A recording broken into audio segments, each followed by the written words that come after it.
주전 586년 예루살렘이 멸망하게 된 이후에 바벨론의 포로가 되어 사로잡혀간 이스라엘 백성들은 자기들의 운명을 받아들이지를 못하고 있었습니다. 어떻게 하나님을 믿는 선민들이 망할 수가 있을까? 정말 바벨론의 신들보다 하나님이 더 위대하고 더 강한 분이 맞는가? 오늘 그런 의심 가운데 허무주의에 우상 숭배에 빠져 있었습니다. 이런 상황 속에서 과연 왜 하나님이 백성들을 멸망시킬 수밖에 없었는지, 과연 예루살렘 성전이 왜 무너질 수밖에 없었는지, 이럴 때일수록 지도자의 역할은 어떠해야 했는지에 대해서 그 해답을 하나님의 시각에서 바라보며 솔로몬 왕부터 시작해서 마지막 왕이었던 시드기야까지의 파란만장한 역사를 기록한 책이 바로 열왕기서입니다. 그 열왕기서를 여는 첫 번째 인물은 다름 아닌 솔로몬 왕이었습니다. 사무엘서를 통해 우리가 다윗의 함께 그 성패를 살펴보았듯이 이제 열왕기를 시작하면 열 왕으로 나뉘어져 남북 이스라엘의 분열의 역사와 패망의 역사를 시작하게 된 그 기준이 바로 솔로몬이었음을 보게 됩니다. 주전 970년 다윗을 이어 이스라엘의 왕위에 오른 후에 하나님의 지혜를 구함으로 역사상 최고의 전성기를 누리기도 했지만 그의 말년에 수많은 우상 숭배를 허용하면서 하나님의 진노를 사게 되어 결국엔 나라가 분열되고 내리막길을 치닫는 원인을 제공한 왕이 되고 말았던 것이죠.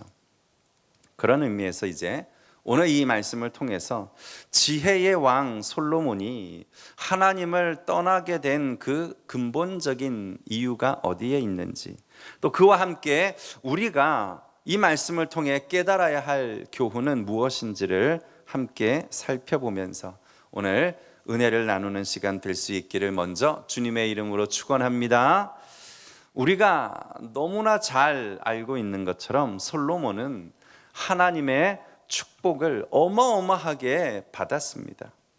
왕위에 오른 뒤에 그가 하나님께 1000번제를 드리고 하나님의 마음을 너무 흡족하게 하여 하나님이 그가 구했던 지혜뿐만이 아니라 모든 부귀와 영화를 다 그에게 주셨습니다. 그로 인하여서 그는 아무도 따를 수 없는 지혜와 그리고 정말 넘쳐나는 물질과 또 강한 나라를 만들면서 정말 이스라엘의 최고의 오늘 전성기를 가져왔습니다. 그러나 사실 이러한 축복보다 더 큰 축복은 그가 하나님의 성전을 지을 수 있는 특권을 얻었다는 데에 있습니다. 성전을 지은 솔로몬은 그래서 그 선친인 다윗보다 유명해졌고 성전을 지음으로 인하여 모세보다 유명한 왕이 되었습니다. 그런 솔로몬이 어느 순간부터 변하기 시작했습니다. 오늘 읽으신 본문 가운데 2절 후반 그리고 3절 그리고 4절 계속해서 성경은 여인들이 솔로몬의 마음을 돌렸다 이렇게 기록하고 있어요. 급기야는 우리가 읽지는 않았지만 9절을 함께 보시면은 9절에 가면 이렇게 결론을 내립니다. 솔로몬이 마음을 돌려서 이스라엘의 하나님 여호와를 떠남으로 여호와께서 그에게 진노하시니라. 유진 피터슨이라고 하는 분은 이 구절을 보다 간단 명료하게 기록합니다. 솔로몬이 이스라엘의 하나님을 버렸다 이렇게 묘사하고 있습니다. 정말이죠. 여러분 조심해야 합니다. 우리가 정말 주의해야 합니다. 그토록 지혜가 넘쳤던 사람도 한순간에 마음을 돌려서 하나님을 버릴 수 있다는 사실입니다. 그러나 사실이요, 어느 순간 갑자기 마음을 돌린 것은 아닙니다. 우리는 한순간 신앙을 버리는 것 같고, 우리는 한순간에 마음을 돌린 것 같지만, 그러나 사실은 충분히 하나님께서 솔로몬에게 경고하셨음에도 불구하고 그가 이방 여인들을 끊임없이 아내로 맞이하면서 서서히 변하기 시작했던 것입니다. 이제 계절이 바뀌면 저도 셔츠를 이제 반팔에서 긴팔로 갈아입게 되죠. 그런데 목이 안 맞아요. 지금도 끝까지 채우지를 못했습니다. 이런 적이 없었는데 갑자기 셔츠가 안 맞는 거예요. 그런데 여러분은 다 아십니다. 갑자기 셔츠가 안 맞는 게 아닙니다. 계속해서 간식을 먹고 단 거 먹고 운동 하나도 안 하니까 서서히 살이 붙고 목에 살이 찌기 시작한 거죠. 우리는 한 번에 변하지 않습니다. 서서히 변하는 거예요. 그렇다면 과연 솔로몬은 언제부터 변하기 시작했는가? 그가 이렇게 한 번에 신앙을 버리고 하나님께 등을 돌리고 타락하게 된 그 근본적인 원인이 어디에 있었는가 하는 것입니다. 첫 번째는요, 성공을 위해서 양다리를 걸치면서부터입니다. 다시요, 성공을 위해 하나님과 세상 사이에 양다리를 걸쳐서는 안 된다는 것입니다. 어느 나라 왕이든 간에 자기 백성들을 잘 살게 해주는 것이 왕의 책임이고 도리입니다. 그러니 솔로몬도 마땅히 부국강병책을 펼쳐야만 했겠죠. 그런데 바로 여기에 큰 함정이 있습니다. 본래요, 이스라엘 민족이라는 것은 백성들이 잘 사는 것이 목적으로 구성된 민족이 아니었습니다. 그들은 처음부터 하나님을 잘 섬기는 것이 목적이었던 민족입니다. 하나님께 예배하기 위해 세워진 민족이었습니다. 그런데 지금 솔로몬은 그것을 잊어버린 것입니다. 그러니 부강한 나라를 만들려면 당연히 주변의 국가들과 많은 무역을 해야만 했고, 정략 결혼을 통해서 강대국들과 동맹 관계를 유지해야 했고, 전쟁을 대비해 말과 무기들을 수없이 사들여야 했고, 때로는 그 사들이는 무역과 또한 무기들을 중심으로 우상들까지도 거침없이 들여오게 되면서 왕도 백성들도 하나님을 의지하는 마음이 약해지게 되었던 것입니다. 일종의 보험을 든 사람의 심리 같은 거죠. 많은 사람들은 불투명한 미래를 보장받고 싶어서 보험을 듭니다. 솔로몬은 하나님이 주신 지혜로 이스라엘이 지금까지 가져보지 못한 엄청난 부와 권력을 손에 쥐게 되자 그것을 지키기 위해서 보험이 필요했던 것입니다. 그러나 솔로몬이 이렇게 세상에 보험을 든 것은 결코 믿음의 처사도 아니고 지혜의 방법도 아니었습니다. 그것은 하나님만으로는 완전하지 않고 하나님만으로는 안전하지 않다고 생각했기 때문입니다. 물론이요, 우리가 이 땅에 살면서 미래를 준비하는 것 자체가 잘못된 것은 아닙니다. 저도 보험이 있고, 때로는 여러분도 보험을 통해서 아픈 것을 미리 대비하기도 하고, 행여 사고를 대비하기도 하고, 죽음 이후에 가족들의 생계를 책임져야 할 준비를 하는 것은 마땅합니다. 그러나 그 근본적인 마음 가운데 하나님만으로는 내 미래가 보장되지 않는다는 불신앙이 자리 잡고 있다면 그것은 지금 잘못된 길을 가고 있는 것입니다. 보험은 우리의 삶을 지켜주는 수단이 될 수는 있지만 그것만이 여러분의 생명과 안전을 보장해 줄 수 있다고 믿는 순간 우리는 또 다른 우상을 만드는 것입니다. 그렇게 되면 더 이상 하나님만을 의지하지 않게 됩니다. 세상의 보험을 들면 들수록 우리는 하나님보다는 세상을 더 믿게 되어 있습니다.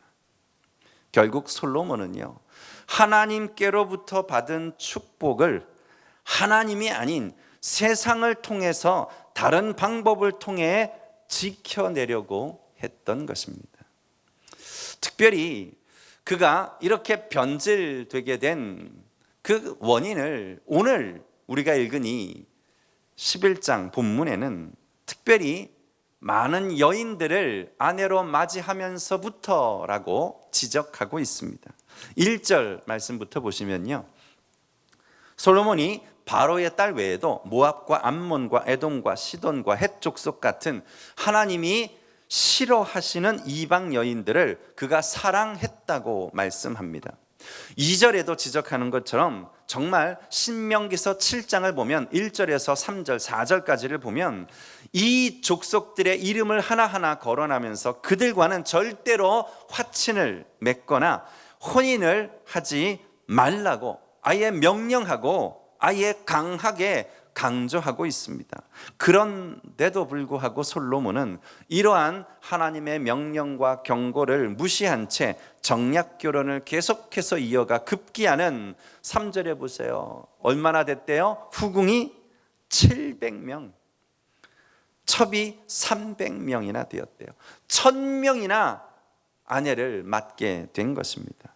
문제는요, 그들이 서서히 솔로몬의 마음을 돌려서 우상을 따르도록 만들었다는 데 있습니다. 그리고 그 시작이 어디에서부터인가 하면 좀 더 앞으로 거슬러 올라가면 무려 성전을 짓기 시작할 때부터였다는 것입니다. 여러분, 정말 놀랍고 정말 긴장해야 합니다. 성전을 지으면서부터 이미 이러한 유혹은 시작되었던 것입니다.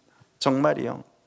우리 함께 앞으로 석장 넘겨서요, 7장 8절 말씀을 한번 보시겠어요? 여기 보면요, 솔로몬이 하나님이 계실 성전을 짓고 있는데 그 성전과 똑같은 양식으로 자기를 위해서도 집을 지었고요, 그리고 그 안에 애굽에서 온 딸을 위해서, 바로의 딸을 위해서도 똑같은 양식의 건축물을 지었다고 기록해주고 있습니다. 한번 같이 읽어볼까요? 7장 8절입니다. 시작. 솔로몬이 거처할 왕궁은 그 주랑 뒤 다른 뜰에 있으니 그 양식이 성전과 동일하며 솔로몬이 또 그가 장가든 바로의 딸을 위하여 집을 지었는데 그것도 이 주랑과 같더라. 보세요. 하나님은 다윗에게도 허락한 적이 없었던 성전을 짓는 일을 솔로몬에게 맡기셨습니다. 성전을 짓는 것은요, 그에게 너무너무나 영광스러운 일이 아닐 수 없습니다. 그만한 재력과 그만한 능력과 그만한 하나님의 축복이 있었기에, 뒷받침되었기에 성전을 지을 수 있었던 것입니다. 그런데 그가 이 영광스러운 일을 하면서 또 다른 일을 하고 있었습니다. 한편으로는 이 거룩한 성전을 짓는 위대한 일을 감당하면서 또 한편으로는 바로의 딸을 위해서도 건축물을 짓고 있었던 것입니다. 여기 지금 다른 뜰이라고 하는 그 말씀에 주목할 필요가 있습니다. 사람들의 눈에 띄지 않는 또 다른 공간, 또 다른 숨겨진 저 깊숙한 곳에다가 아무도 눈치채지 못할 거라고 생각하면서 바로의 딸을 위해 집을 짓고 산당을 만들어 주었으면서도 결국엔 그것을 시작으로 이제 오늘 본문으로 넘어와 보면요, 7절 8절에 말씀하고 있는 것처럼 이제는 모든 후궁들을 위해서 다 산당을 지어줘 버리게 됩니다. 모압의 가증한 구모스를 위하여 예루살렘 앞산에 산당을 지었고, 또 암몬 자손의 가증한 몰록을 위하여 그와 같이 하였으며, 그가 또 그의 이방 여인들을 위하여 다 그와 같이 한지라. 그들이 자기의 신들에게 분향하며 제사하였더라. 처음엔 쉬쉬하면서 몰래 우상을 위해 산당을 하나씩 지어주다가 이제는 노골적으로 우상 숭배를 허용하고 급기야는 예루살렘 성전을 둘러싸고 앞산이고 뒷산이고 할 것 없이 수백 개, 수천 개에 이르는 산당을 지어서 이스라엘 전체를 오염시켜버린 것입니다. 정말이지요, 여러분. 우리가 세상 일을 잘하는 것도 중요합니다. 이왕이면 잘해야지요. 그러나 세상적인 지혜로 양다리 걸치고 잘하는 것이 아니라 하나님이 우리 인생의 주인임을 믿고 하나님을 의지하며 행하는 일이 되어야 하나님을 떠나는 일이 없는 것입니다. 아무리 좋은 음식을 만들어도 그것을 제대로 보관하지 않으면 금방 부패해 버리는 것처럼, 아무리 하나님이 은혜를 주시고 아무리 하나님이 지혜를 주셨다 해도 계속해서 세상에 노출되고 우상에 노출되면 틈이 생기고 부패하게 된다는 사실을 잊지 마시기 바랍니다. 두 번째는요, 성공의 자리에서 그때 우리에게 찾아오는 외로움과 두려움을 극복할 수 있어야만 하는 것입니다. 솔로몬은요, 한순간 세상에서 가장 높은 곳에 올라가 보니 주변이 아무도 없었어요. 그때 찾아오는 외로움이요, 그때 엄습하는 두려움을 극복하지 못하면 세상에 보험 들게 되어 있습니다. 세상에서 성공을 거둔 사람들을 보시면 대부분 그렇습니다. 그 성공에 올 때까지 치열한 경쟁을 뚫고 가장 위에 서고 나면 그들에게 찾아오는 것은 외로움입니다. 솔로몬 역시도 하나님의 은혜로 엄청난 축복과 성공을 거두었지만 그 자리를 지키기 위해 싸우는 동안 아무도 믿을 사람 없고 이 자리를 지켜야 된다는 그 부담감이 어느 순간 외로움으로 또한 허무함으로 찾아오게 되었습니다. 그것을 해결해 보고자 수천 명의 여인들을 사랑해 보기도 하고 수많은 말들과 병거들을 수입하며 수많은 보아들을 들이며 그것들에서 찾아보려고 해도 그 외로움을 달래줄 수는 없었던 것이죠. 외로운 것과 고독한 것은 전혀 다릅니다. 외로움은 불안한 감정이고 고독은 평안한 마음 상태입니다. 어린아이들이 엄마와 떨어져서 혼자 있으면 굉장히 불안해합니다. 그러다가 사춘기가 되면서부터는 오히려 방에 들어가서 문을 닫고 혼자 있으려고 합니다. 아이가 고독을 즐기게 된 거죠. 더 이상 외로움을 두려워하지 않는 거죠. 아이가 그만큼 자랐다는 증거입니다. 외로움을 견디지 못하는 것은 미성숙하기 때문이고 고독을 즐길 수 있는 것은 성숙하기 때문입니다. 신앙생활도 똑같습니다.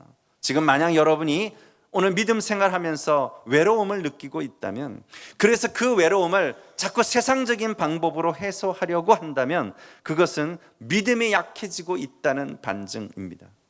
그럴 때 우리가 자꾸 재물과 쾌락을 탐하면서 외로움을 이겨내려고 하기보다는 도리어 하나님 앞에서 고독하게 설 수 있어야 우리 믿음이 흔들리지 않고 성장합니다. 성경의 수많은 위인들은 대부분 다 외로움을 극복하고 고독과 맞서서 성장해 갔던 인물들이었습니다. 만약에 솔로몬이 그 최고의 자리에서 부와 권력을 누리면서 느꼈던 공허함을 하나님 앞에서 잠잠히 풀어냈다면 그가 평안함을 잃어버리지 않았을 텐데, 그것을 그는 외로움으로 느꼈기 때문에 불안해진 거예요. 불안함을 느꼈기 때문에 그 자리를 빼앗기지 않기 위해 두려워할 수밖에 없습니다. 그러니까 점점 더 하나님을 버리고 세상을 의지하게 된 것입니다. 제가 미국에서 목회할 때 30대 그 중반의 나이에 정말 젊은 시절에 성공을 거두어서 부동산 사업뿐 아니라 몇 개의 가게와 식당을 운영하고 있는 한 젊은 집사님이 있었습니다. 너무 잘 나가요. 정말 30대인데 그냥 그때 마침 워싱턴에 집값이 막 어마어마하게 오를 때가 있었어요. 오늘 그때 너무 많은 사업들을 통해서 한순간 성공을 거두었어요.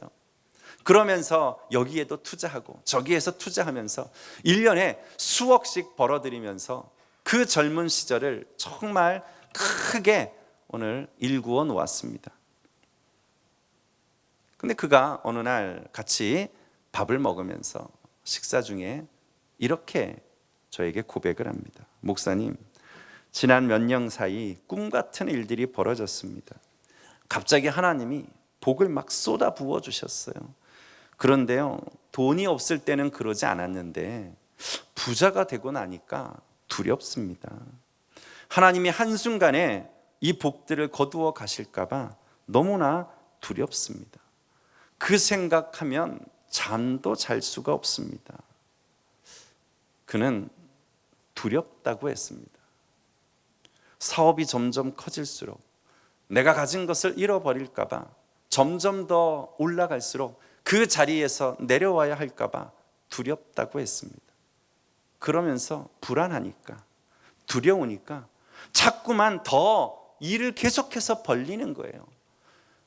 주변에서 다 말렸어요. 이제 그만 사업 확장하라고. 그래도 뭔가 불안한 거예요.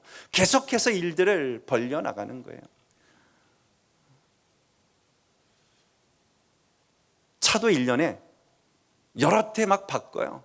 어느 날 갑자기 BMW 이렇게 오픈카를 막 타고 오더니 목사님 이거 빌려드릴게요. 며칠 타고 다니세요. 그러고요.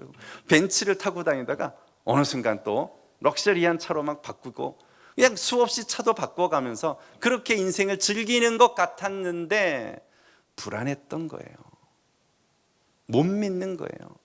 그러니까 자꾸만 무엇이라도 해야만 된다고 생각한 거죠. 이해하시겠습니까? 우리는요, 가난 때문에 두려워하지 않습니다. 살만해졌을 때, 어느 정도 이루었다고 생각했을 때 그때 두려움이 찾아오는 것입니다. 하나님이 갑자기 이 모든 것들을 빼앗아가면 어떡하지? 그 불안함 때문에 우리는 점점 더 세상에 보험 들고 점점 더 세상에 눈을 돌리게 되는 것입니다.